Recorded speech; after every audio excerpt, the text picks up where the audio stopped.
Shout out to G-Man Boxing. Where's the piss bottle? It's over there.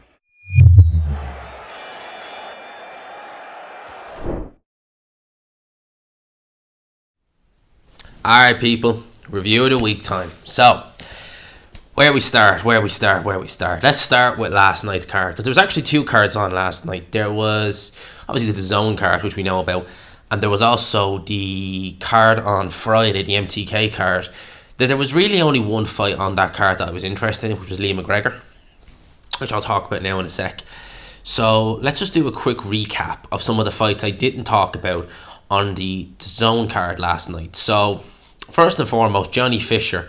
He was the fight before the main event. He was the co-main on pretty much. Now,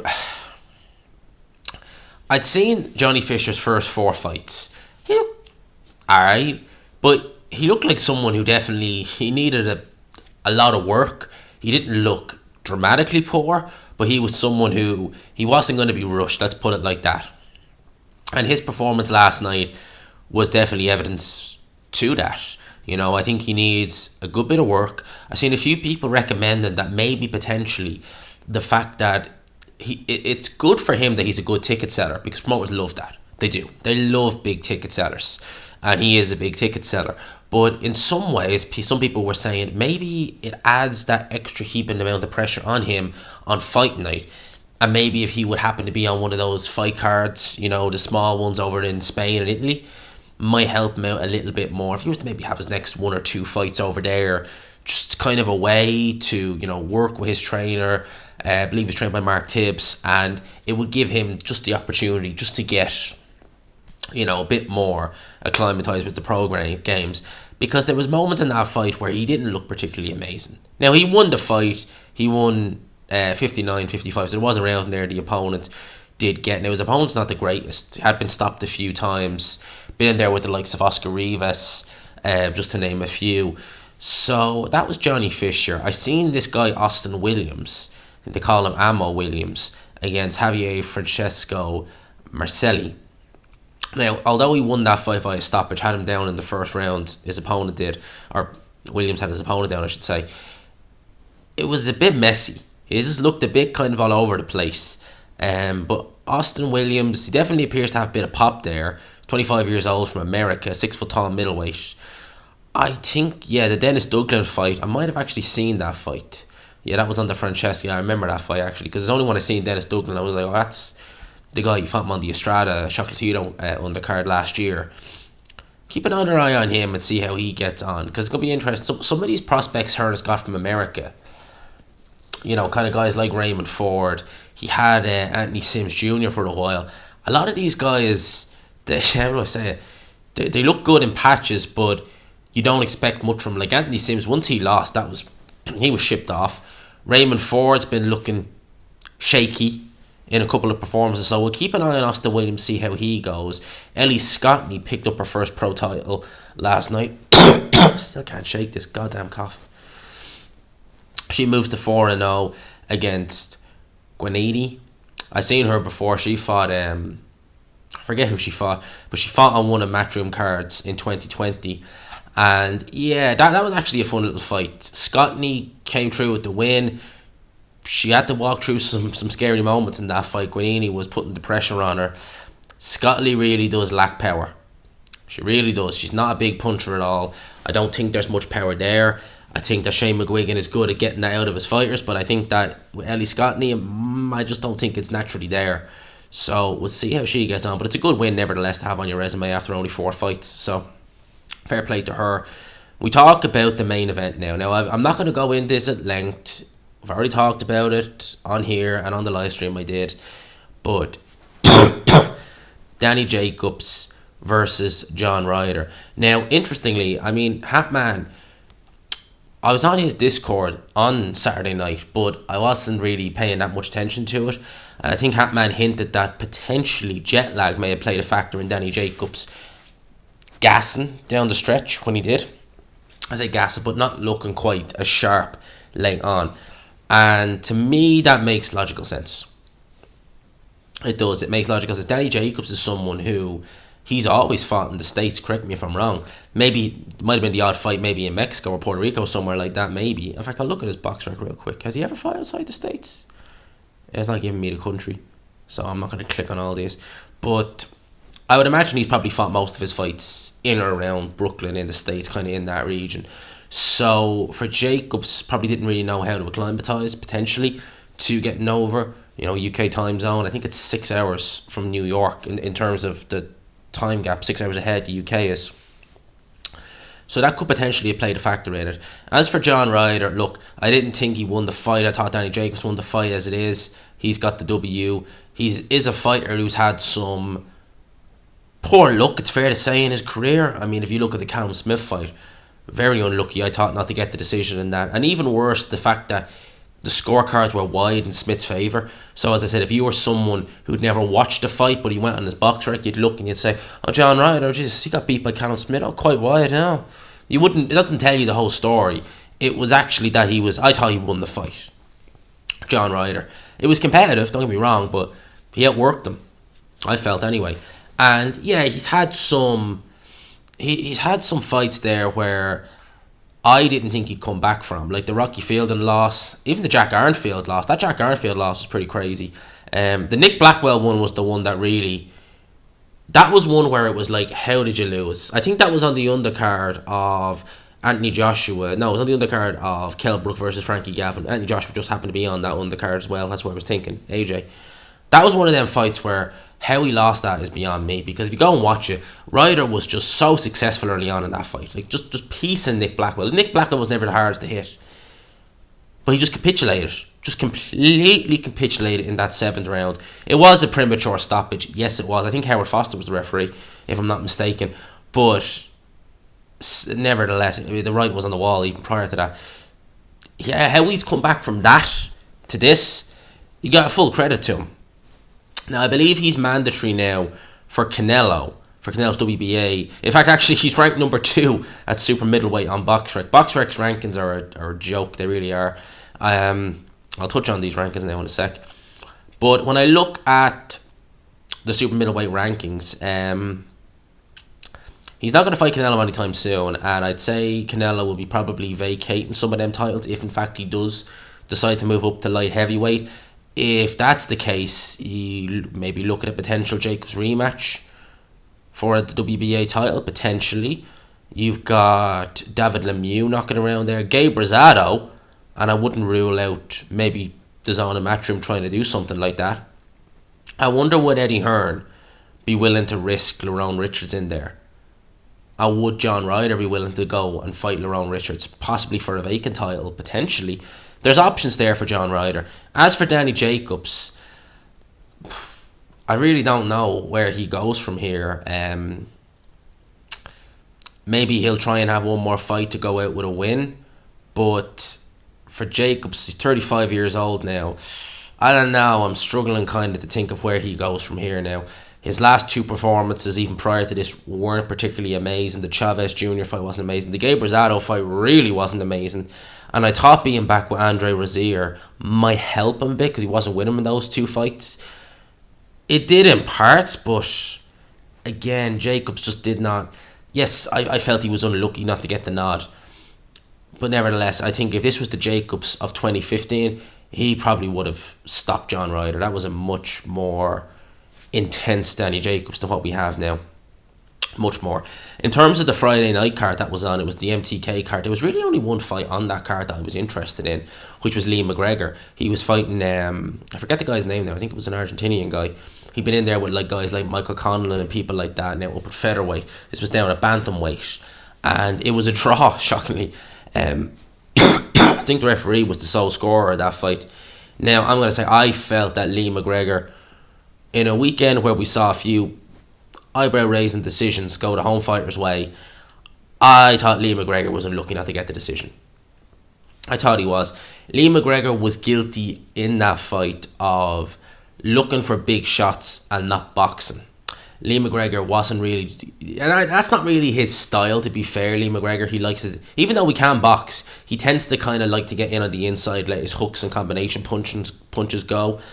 But for whatever reason, he didn't look as sharp as I've seen him before. He was getting hit a lot with counters, and he gave his opponent opportunities to pick up rounds that he shouldn't have, and therefore ended up being 95-95 a draw. The team at ringside, which consisted of Barry Jones, not McGuigan, Spencer Fearon, excuse me, and Kieran Conway, who done a very good job as a pundit, I must say. Kieran Conway, there's another little thing he could be looking at, because very good he was, I thought.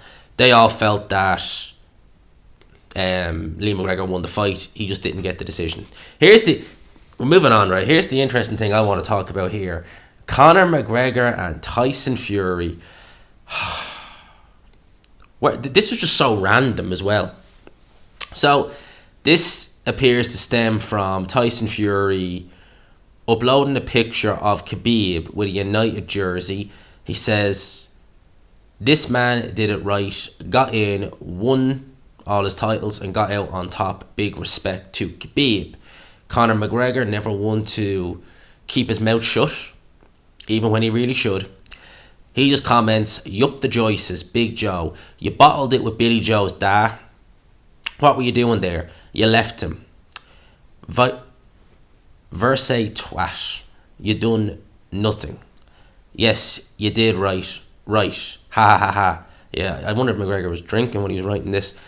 "Even when I'm wrong, I'm right. Who did it right? The Big Daddy tonight, in the house, Miami, D12, Bahamas."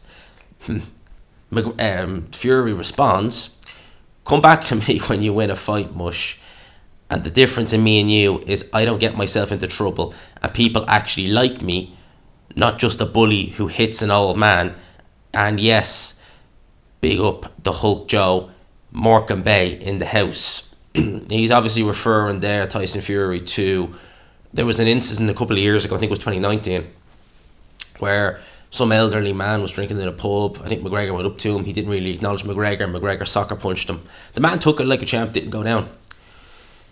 Let's see. McGregor then responded, and he's been weird on Twitter today, is Conor McGregor. "Oh no, people don't like me. What will I ever do? Idiot. You're just a little rim licker, that's all. You stood there while your friend's father was being attacked and done nothing. That's the be all and end all, bro. Good luck, God bless." Wipes his bottom with your tongue, bro. You missed the spot. And I'm not talking about Khabib, you rim licker. Do what you're told. I answer to no one. Right. I wonder would McGregor say that to Tyson Fury's face, if he's seen him right there. McGregor is not shy, and I wonder what Tyson Fury is going to say in response. But Tyson Fury obviously isn't shy either. I just found it funny, to be honest with you. Like, McGregor, I don't know. I've never been a big fan of Conor McGregor, as I think some people on this channel will know. Always felt he was a real dislikable SOB, and yeah, just not my type of guy at all. And his reputation, certainly here in Ireland, has been on tatters for a couple of years now. As I've said, the people in Ireland who tend to still, and people who aren't from his kind of background, who tend to still go for Conor McGregor and tend to big him up, they usually tend to be the degenerates of the highest order. You know, those type of people. So, look, we'll watch the space with that and see what Fury says. Speaking of, you know, the whole kind of Fury White situation, I watched a IFL interview that Frank Warren gave with Umar, and, you know, straight away he was on about Eddie Hearn, and, you know, the interview that Umar had with Eddie Hearn, where he was like, "Why don't you ask Frank these things?" Frank was saying that Tyson Fury signed his end of the contract for Dillian Whyte. They're still waiting on Dillian Whyte to come out with his end. Now, Warren was saying that Team White have actually reached out to them, as in Team Fury, with regards to purse split, trying to get the purse split increased, as in kind of just a gesture of goodwill almost, to which Warren has been like, it's not happening. In fact, I'll quote him here. He says, "I want more money to promote. Our position is, we're not going to give it to you. If he doesn't participate in the promotion, he's a damn fool." Right? So Frank Warren kind of, you know, I'm sure he's really enjoying this. I'm sure he's absolutely loving what's going on right now. The fact that he's won the purse bid, that he is kind of in position to say, this is what's happening, this is what's not. And, you know, I think when he saw Eddie Hearn kind of ask Umar, "Why don't you ask Frank Warren these questions?" I'd say I'd say there was a big grin from ear to ear from old fish eyes. Deontay Wilder on when he'll fight again. He said, I'm thinking about doing ayahuasca. Oh, good luck. I've never tried that, but I know about it. That's gonna be my decision making process. I didn't realise that. This is the first I'm reading of it. I didn't realise he was saying that. People were asking me about that earlier, and I was like, I hadn't seen it. Boxing put a bad taste in my mouth because of what it's done to me. It's dangerous, politics, cheating. Still going on about cheating. I still love the sport though. So he's going to let ayahuasca, the vine of the dead, is what it's called, or is that iboga? But ayahuasca, I don't know if that's a particularly good idea for Deontay Wilder to take that. They do say you do need to be. This is what I've read anyway. Is that a lot of people say if you're going to take a hallucinogenic like that, you need to be in the right frame of mind when you're doing it, because it's not meant to be. Like, I don't know. I've never tried a hallucinogenic drug. I don't know, but the research I've done, people have said like you need to be really focused when you're taking it because it's a pretty crazy experience. I'm not tempted to take it. Don't want to. No intention of taking it. But yeah, Deontay Wilder, Jesus. Here's an interesting piece. Now, I wanted to talk about this, actually. This is an interesting one. Ryan Garcia has now parted ways from Eddie Reynoso and will now be trained by Joe Goosen for his next fight against Emmanuel Tagoe on April 9th. Now, Joe Goosen is very much an aggressive type of trainer. His fighters tend to be just very out and out aggressive fighters. But it's interesting that he's split from Eddie Reynoso. So would that essentially mean that he's distanced himself from Team Canelo? Obviously he's with Golden Boy, Canelo's no longer with them. Does that mean he's distanced himself from it? Now, this to me is interesting. I wonder, was this a split, as in a mutual split, or was this Eddie Reynoso telling Garcia, there's the door? Because it was only a couple of months ago, was it November, October time? Maybe it was even later than that, where Canelo was saying to Ryan Garcia, you know, you need to focus more. I remember it clearly. And he was having words with Canelo. You know, I think he even stated that he was missing some sessions in the gym. And I wonder if because Ryan Garcia strikes me as someone who likes being a celebrity more than he likes being a boxer. And I wonder if what Canelo was saying a couple of months ago about him maybe missing some gym sessions, not taking boxing not being his priority. Because say whatever you want to say about Canelo.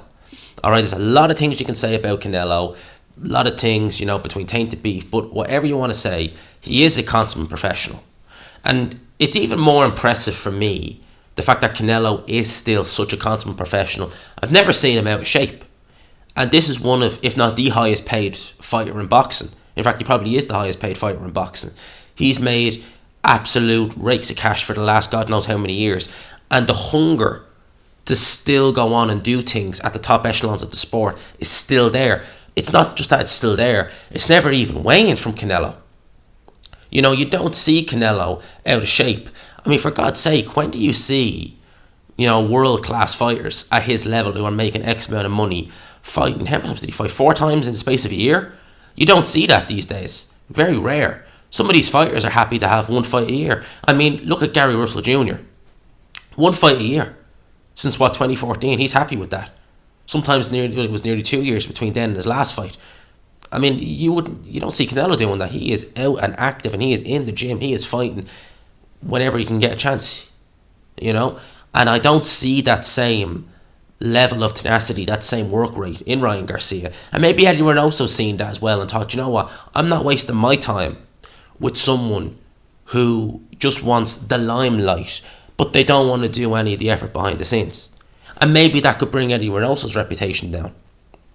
So they've split it, but I wonder if it was a case of Reynoso saying to Ryan Garcia, do you know what, gave you chances, you're still not showing up for certain sessions, there's the door. I wonder if that's what happened. Okay, so interesting story this now. Jamal Charlo has reportedly been arrested. This was reported on February the 11th, which was 2 days ago. Has been reportedly arrested today in Fort Bend County, Texas, and charged with assault causing bodily injuries of a family member having a previous conviction for family violence. That's interesting. I wonder who that is.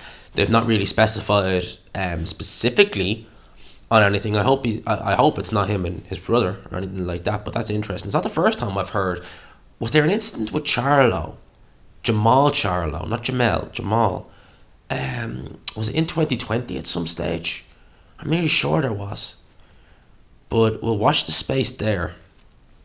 Eddie Hearn also, in his most recent IFL interview, has stated that they are meeting this coming week, so this week coming, for potential sites for Alexander Usyk versus Anthony Joshua. The rematch take place in May, not April. We were talking about May or April originally, so May has been pushed back to. Eddie wants it to take place in London, wherever. It'll likely take place in London. I can't imagine it taking place anywhere else unless the Saudis come with an absolute insane offer. Eddie Hearn has declared that they've now made an offer to George Kambosos' team for Devin Haney undisputed lightweight world title fight to happen next. People have been talking about this. Some people have even stated that Ryan Garcia might even get in there and fight George Kambosos Jr. next. I'm not really a betting man, but if you wanted me to hazard a guess what fight may happen next, I would suspect that he's going to fight Devin Haney next. And I do genuinely think it probably will be in Australia. I've seen some people say that Devin Haney even went out and got the Foghorn Leghorn in anticipation for the fight being in Australia, because obviously you need all that to get into the country. So I would say if that is the case, likelihood is that we'll have Devin Haney versus Kambosos Jr. next. I hope we don't get into a situation where egos get involved. And, maybe Devin Haney agrees to, maybe then he says doesn't want to travel to, that place, Australia. Name literally slipped my mind there, that place, Australia. Or maybe Kambosos says, do you know what, maybe I don't like this contract. I hope we don't have any issues like that. I like this fight. Lomachenko, pick him every day over Kambosos. I think Lomachenko still has a lot to offer. I'd probably actually pick Kambosos over Ryan Garcia. But Devin Haney, that's a great fight. That is a good fight. I don't know. I think though, if you've home field advantage for Kambosos in Australia, it could boost him that little bit more. I would just edge Devin Haney in that fight. I would. Although Haney hasn't been looking spectacular as of late, I still think that he would have enough to beat George Kambosos. Kambosos is a good fighter though. Very good fighter. Eddie Hearn has been talking about another opponent for Conor Benn now. It appears as though... excuse me. I just cannot shake this cough. It appears as though Maurice Hooker is seemingly off the table. Apparently he's injured. So who would you get instead? Chris Van der Harden. Now, he had a fight against Boots Ennis a little while ago. It ended in a no contest. That was a terrible opponent for Boots Ennis. Terrible opponent. And it's still a terrible opponent for Conor Benn. Van der Harden, I should say, just really, he's never been a world champion as far as I know. He's been IBO, but really, against Conor Benn, it's just going to be another. Look, I've said this once, I'll say it again. I don't have people think I've issue with the matchmaker for Conor Benn. I don't have the issue with the matchmaking per se. What I have an issue with is Eddie Hearn barefaced lying to me and two people on camera who are saying, yeah, these are top 15 opponents. Yeah, top 10, top 15 opponents. They're clearly not. We know that. Maybe in their heyday they would have been, which was many years ago, but not right now. So, we'll watch the space. I know David Avanesian has a fight lined up, defend his title. Who is he fighting? Oxeri Matzes. That's going to be on one of Frank Warren's shows, which is going to be in the Wembley Arena on March the 19th. I would love it if they did Avanesian versus Benn next. I'd love it if Benn decided to scrap that fight and Frank Warren decided scrap Avanesian's fight, let them meet together, let them have a fight. I'd love that. Can't see it happening. And look, don't get me wrong, I'd pick Avanesian to win the fight, but I wouldn't rule Conor Ben out. I sure as hell wouldn't rule him out. I'd pick Avanesian. I think Avanesian would be a bit too wily, hit a bit too hard. And again, you're talking about another non-puncher. I mean, Van der Hart's not known for being a particularly devastating puncher. So, yeah, we have that. David Avanesian, or sorry, excuse me, Dave Benavidez has reportedly told reporters that he believes that Charlo is going to fight Plant next. That's assuming, of course, that Canelo doesn't go and fight Charlo next, which I'll talk about now in a sec. Eddie Hearn has been stating that he'd actually quite like to do... Obviously, we know Demetrius Andre is mandated to fight Zach Parker next, but I think he said that if he can get through that, he'd like to make Benavidez versus Demetrius Andre potentially. And I'd like that fight. I think that's a very, very good fight. In terms of Canelo, obviously I'm going to get it for you here. I'll just read it verbatim off this. But it was reported by Mike Coppinger that Canelo was close to signing a 2-fight deal with DAZN worth $85 million. Right now, his trainer and manager Eddie Reynoso has said, look, there's offers on the table from both PBC and DAZN, and they're kind of no sooner. They're not really that much closer to announcing an opponent. But the Matchroom offer is face Dimitri Bivol in May and face Triple G in September. Now, the Dimitri Bivol fight, excellent fight. I think the movement, the judge of distance, the speed, all of that from Dimitri Bivol will cause Canelo absolute fits. Mark my words. I would still favour Canelo, but that will be one of the fights where we're really looking and we're saying, oh, I think he lost that fight, or we might see some controversy. In terms of the Triple G fight, since Canelo signed with DAZN first, that was the fight that they wanted. They wanted the trilogy fight. It did great numbers both times. That's the fight DAZN want. Maybe even put it on pay-per-view. But that is the fight that DAZN want. And still even now, they want that fight. It's so apparent. Chris Andre really did do the best analogy you could think of. It was, I'm going to quote Chris Andre here. He said, that fight now is like, imagine you're a 20-year-old in Magaluf, you meet a 40-year-old, you do the business with her, and then you never see her for another 20 years. You rekindle with her, and she looks every bit her 60. You know, it's a bit like that.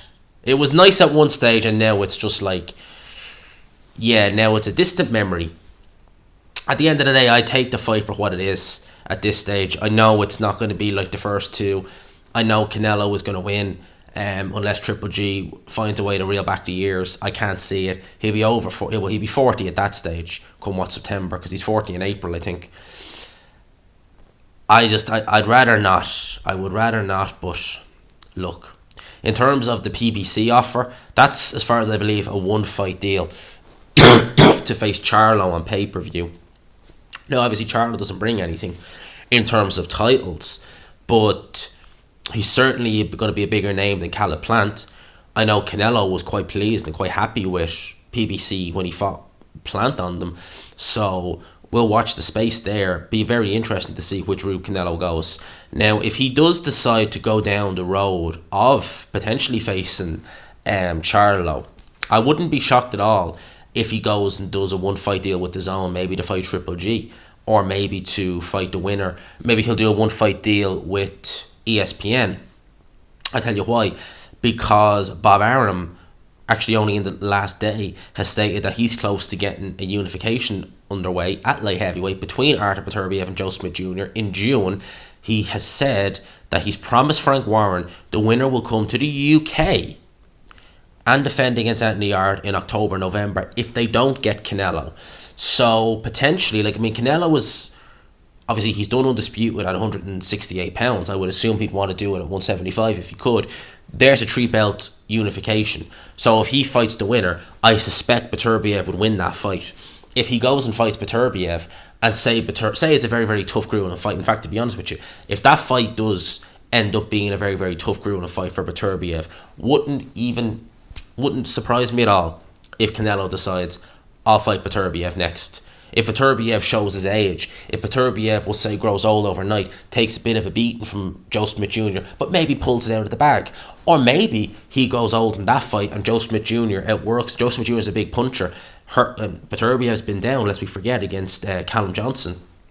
Maybe he pulls it out of the bag. There's 3 titles. All Canelo will have to do is beat Dimitri Bivol. Again, and for Canelo, you're not being tied down. If you look at that, if you look at Road to Undisputed, he could do a 1-fight deal if he wanted to with PBC, get the Charlo fight on pay-per-view if he wanted. And then he could do a fight with the winner of that on ESPN, 1-fight deal, get them titles. And potentially, if he wanted, or he could do it in May, whichever, he could do a 1-fight deal with DAZN, and there you go. You've got your Dimitri Bivol fight. You are then, imagine being undisputed at 175 and 168 and doing it in a flash. Crazy. Absolutely crazy to think about it if he did. And you know something? I wouldn't... It's a lot tougher at 175 pounds. The champions are a lot tougher. And the size difference as well than they are at 168. You know, Bivol and Joe Smith Jr. to an extent is tougher, but I think stylistically he's a little bit more easier for Canelo. But Beterbiev is still lethal. I mean, he is still absolutely lethal. Saying that, he is getting up there in age, and I do wonder how easy is it for him to do 175 pounds. This is a guy who campaigned at heavyweight as an amateur, lest we forget.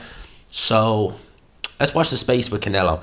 But that's pretty much that in a nutshell. I think we got a good 20 minutes of review of the weekend, along with me coughing along all the way. I just can't seem to shake this cough. I don't know what it is. But look, rest of me is fine, but I just can't seem to shake this goddamn cough. But once I do, we're back in business. For now, lads and lassies, I'll leave you with that. I hope you enjoyed this video. We got a lot of videos planned this week. I've got a WTF video. I'm looking forward to doing that. I know everyone loves them. I really love them. And I love doing them as well, believe me. They're fun to do. We obviously got Amir Khan. In fact, actually, before I go, Amir Khan, Kell Brook, we are in fight week. Look, the undercard for that, I'm going to say it's not great. It's pretty crap. But I still am looking forward to this fight. It's intriguing me. And I haven't seen the gloves are off yet. I'm going to actually watch it as soon as we finish up here. I'm looking forward to that fight more and more now. And we got a prediction video coming up this week. Definitely going to do that. I'm going to enjoy recording that as well, actually. But we got a lot of good things coming up this week. And boxing is getting good again. You know, we're getting regular fights now. At the end of the day, you just take boxing for what it is. There's a lot of issues that go on in it, you know, with politics and stuff like that. But once we have the cards and the cards are okay, that's it. Like, I mean, like last night's card was alright. I enjoyed the fights. I enjoyed the boxing being back. Yeah, the presenters on DAZN are shit. But what can you do? What can you do? It is what it is. But look, I'm hoping they can improve on that. But as I said, they can only improve. So at least we got the boxing back. That's the main thing. For now, lads and lassies, I'll leave you with that. I hope you enjoyed the video. If you could, smash the like button, subscribe if you haven't already. For now, I'll talk to you. Peace.